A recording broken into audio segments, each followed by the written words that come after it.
if you want to insert your microSD card into Redmi A7 Pro, then first of all, we need to look at the left side of the phone where we can find the SIM tray over here. We also have the SIM tray hole, so you need to use an eject tool. You can find yours, for example, inside of the box of Redmi A7 Pro. And what you need to do is you need to simply put the SIM eject tool into the SIM tray hole. So just put it in, there we go. And once you do that, you want to apply a bit of pressure, a gentle pressure, and push it into the phone to make the SIM tray slightly pop out.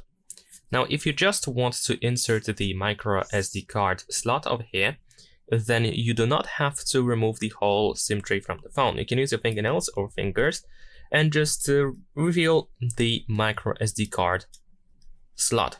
There we go.